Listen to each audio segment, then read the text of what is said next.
when you were talking, I was just thinking about how I think the biggest loss of this new Cold War posture that the United States has taken toward China is that, as you said, there are all these points of cooperation that could be had, which would be massively beneficial to human beings, right? I mean, look at how China has handled COVID-19, like their economy, contrary to what the United States and the Western countries say, their economy has been just fine, and yet people have lived. People have been able to survive, and there's been a lot.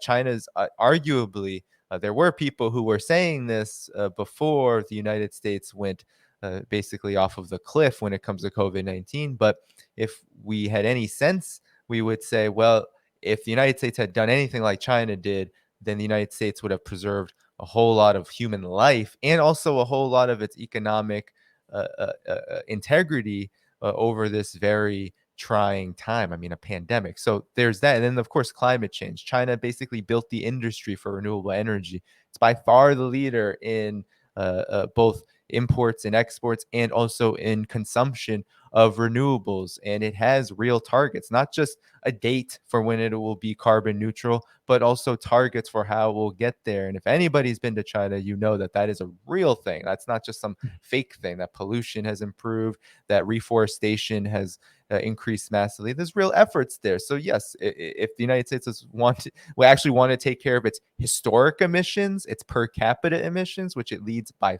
far in the world, then it would talk to China and say, wow, how did you do that?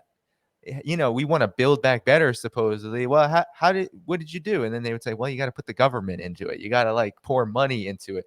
And then the United States would probably say, oh, well, no, no, thank you. How are you going to pay for it? I mean, yeah, how are exactly. you going to pay for it? No, thank you. We can't do that. We can't use the trillions of dollars that we pump through the Federal Reserve to do that. But we can, use it to throw contracts at weapons manufacturers. So there are all these Wall points, Street though. bailouts. We always have the money for Wall Street bailouts Exactly. and war, but we cannot seem to figure out healthcare and saving the environment. Like we could literally put every American to work under a Green New Deal. Yeah. And the Green New Deal, if implemented correctly, could fix so many problems: wealth inequity, homelessness, education.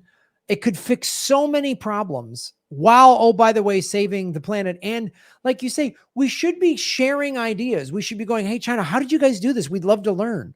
Like, let's share ideas. That's the best ideas.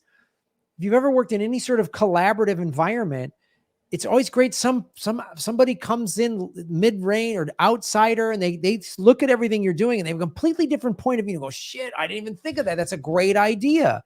Like, it's something. Yeah. And we should be doing that with China, with one of the oldest cultures on the planet.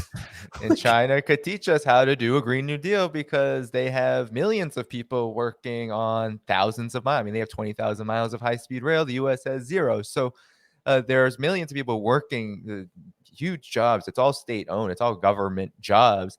So there's a lot of capacity to learn. And China is certainly, despite all of the criticisms against it, I think these are very unfair. China is not secretive about this. China would provide this information about how you do this, how it could be done, and how they could do it together. Because it's not like China and the United States don't have a huge economic relationship. They do. It wouldn't be that difficult. But it is the politics of it, of course, and the interests of the warmongers, the interests of big energy, and of course, the interests of the military-industrial complex that really, and Wall Street too. Wall Street is, despite what people say, no friend of China. Just read anything George Soros says about China, and Wall Street, no friend of China. So those interests keep that from happening. But nonetheless, if you want to follow me, you can follow me on Twitter at Spirit of Ho. Definitely subscribe to The Left Lens. Yes, follow Black Agenda Report. My next column is going to be about the empire's clothes being stripped off, right? The empire has no clothes. It's going to come out next Wednesday. And yeah, if you want to support me, patreon.com/Danny Haiphong. That's the place you can do it. Awesome. Danny, thank you so much, man, for coming on the show. It's great to see you. I appreciate the work you're doing. Everybody out there, all you citizens of Gotham, follow what Danny's doing because he's bringing a perspective on China that most people aren't. And it really, it's eye-opening. And again, it's another area where our corporate media is lying to us and telling, creating another big bad villain. And while America doesn't take responsibility for its own crap. So it's awesome. Danny, thank you so much, man, for being on the show, dude. We'll talk soon. All right. Thanks so much, Graham. Have a good night. All right. Take care, man.